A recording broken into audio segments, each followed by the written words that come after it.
Another Scottish farmer with a commitment to animal health is Nigel Miller, chairman of NFU Scotland's Livestock Committee. Nigel, who is also a qualified vet, farms more than 1,000 acres near Stow in the Borders. Here in a special isolation paddock, he's checking on some of the tups he recently bought at the Kelso ram sales. And underlining the importance of beef production to the Scottish livestock industry, Nigel is enthusiastic about the new Scottish Health Declaration forms, designed to help buyers of bulls and commercial bulling heifers seeking quality stock.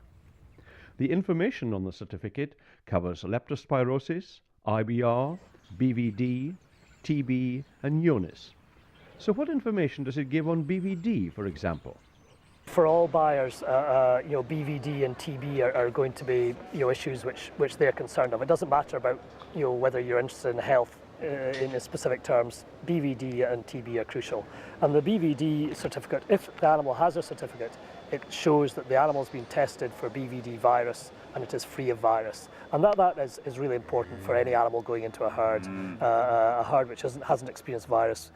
Could be at real risk if a virus carrier comes in. So that's the first level of assurance. If we look at the certificate further, we can see whether the animal's coming from a herd which is accredited for BVD, and that's the highest level of assurance you can get. Further along, we've got a test for individual animals, which again gives you a reasonable degree of certainty that the animal hasn't been exposed to disease. And in the final column, there's an indication of whether the animal's been vaccinated or not.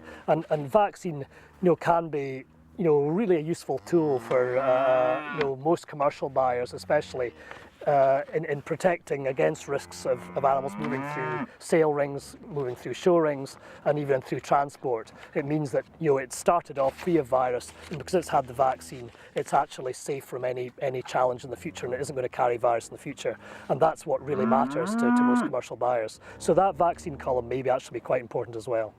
So when the buyer gets his bull home and it's from an accredited herd and it's been vaccinated, does he need to do anything then to make sure that everything's okay? I think for BVD, if it's from an accredited herd, which is the highest level of assurance, it has also been vaccinated and certified to be vaccinated.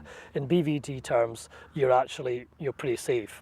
If it hasn't been vaccinated, then it would probably, if it's gone through a sale ring, a commercial sale ring, and through commercial transport, it probably should be, or it would be best to be tested again on farm, both for antibody and virus. So, the story doesn't end when you get it home. Now, if it does show antibodies on the test, once it gets back on the farm, it shows up as a green animal antibody positive. What does that mean to the farmer? Is that bull infective, or what's the... The actual certificate does have a code for different statuses, and the white level is disease freedom. It's never been exposed to disease. For BVD, the green code shows that the animal has actually got antibody, which demonstrates the animal's either been exposed to disease in the past, or it's been exposed to vaccine. Now, if that disease exposure occurred, some time ago, there's probably very, very little risk, and this animal's probably quite well protected against BVD in the future. If the animal's been exposed to real disease when it was pregnant and it's still pregnant, then it's possible that animal will calve down and produce a calf which actually will produce virus, so it's quite a high risk.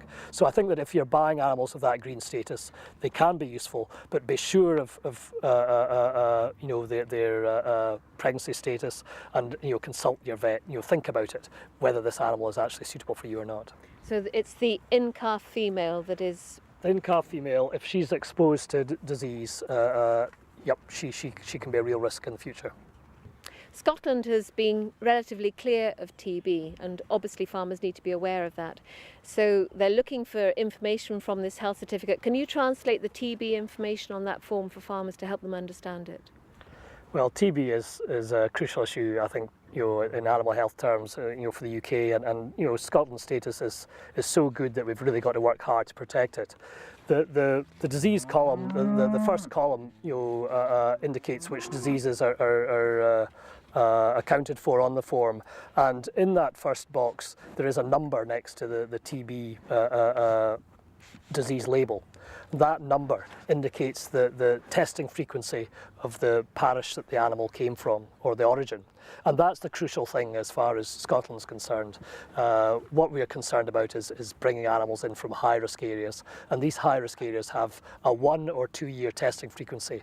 Now, if there's a 1 or a 2 in the column next to TB, that shows that it's coming from a high-risk zone, and that means that there's an obligation on the new buyer to actually test this animal again once it within 60 to 120 days of it reaching the farm. So there is an obligation there on any TB1 or TB2 category animal as far as the buyer goes. If there's a 3 or a 4 in that column, that indicates it's on a low frequency testing, or the herd of origin is low frequency testing and therefore is a low risk. That's the sort of animal that you would buy out of Scotland and therefore probably doesn't present a risk to buyers within our area. So what we're looking for an easy life is a low frequency animal, 3 or 4. If we need to buy the sort of genetics which comes from a 1 or 2 year testing area, then we've got to think about isolating and testing on farm. We've got to do that.